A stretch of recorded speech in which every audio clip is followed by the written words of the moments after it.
জ্বালানি নিয়ে বিশৃঙ্খলা, অবৈধ মজুত ও প্রশাসনিক পদক্ষেপ বিষয়ে জানাতে ঝিনাইদহ থেকে যুক্ত হচ্ছেন সহকর্মী রাজীব হাসান। রাজীব, আপনার জেলায় অবৈধ জ্বালানি মজুত বিষয়ে কোনো পদক্ষেপ কি নেওয়া হয়েছে কেন এবং জ্বালানি পরিস্থিতি কেমন দেখছেন?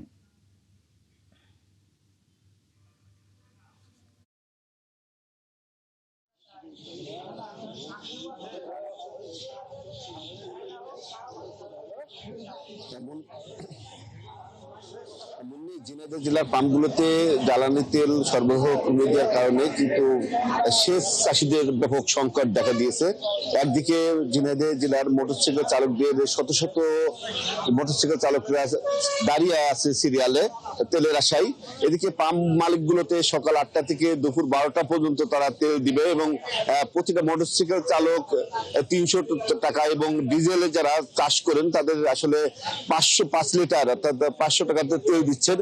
এমনটি দিচ্ছেন ঝিনাইদহ জেলা প্রশাসন পক্ষ থেকে যে অবৈধ মজুতদারের যে বিষয়টা তারা কিন্তু বিভিন্ন স্থানে অভিযান চালিয়েছেন এবং কয়েক লিটার তেল মজুত করেছেন এবং বিভিন্ন উপজেলা থেকে এমনটি জেলা প্রশাসনের পক্ষ থেকে বলা হয়েছে।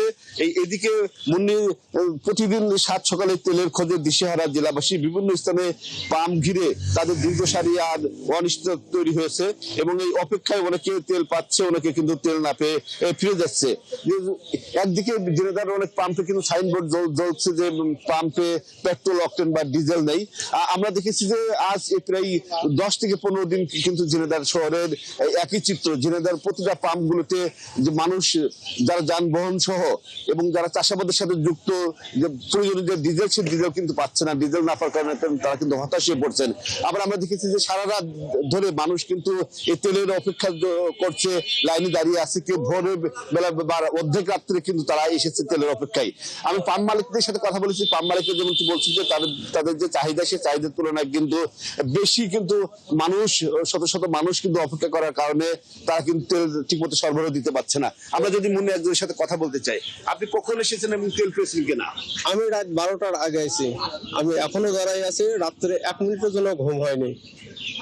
সারা রাত পাম্পের তেলের অপেক্ষায় দাঁড়িয়ে আছে। আপনি তেল দিতে কত লিটার দিচ্ছি তেল? আমি জানি না, আমি রাত 12টার দিকে ওনার সাথে অপেক্ষা করতেছি। তেল কতটুকু দিবে বা কখন দিবে সেটা জানি না। বলছে 8টায় দিবে, কিন্তু কতটুকু দিবে ওনারা জানায় নাই আমাদের। এমনই শুনছিলেন সবচেয়ে বেশি চরম সংকট এবং দিশেহারা আছেন কিন্তু ঝিনাইদহ জেলার কৃষকরা। এই যে সামনে যে আবাদ, সে আবাদ চাষে একটা হুমকির সমস্যা এবং ঠিকমতো পানি দিতে না পারলে কিন্তু জমিতে ফাটল ধরে যাবে। যার কারণে কৃষকরা কিন্তু বারবার করে বলছেন যে তেল। রাজীব হাসান, আপনি আছেন, খবর রাখতে থাকুন, আমাদের সঙ্গেই থাকবেন। ঝিনাইদহ জেলায় অবৈধ জ্বালানি মজুত বিষয়ে কথা বলতে রাজীব হাসান আমাদের সঙ্গে যুক্ত ছিলেন।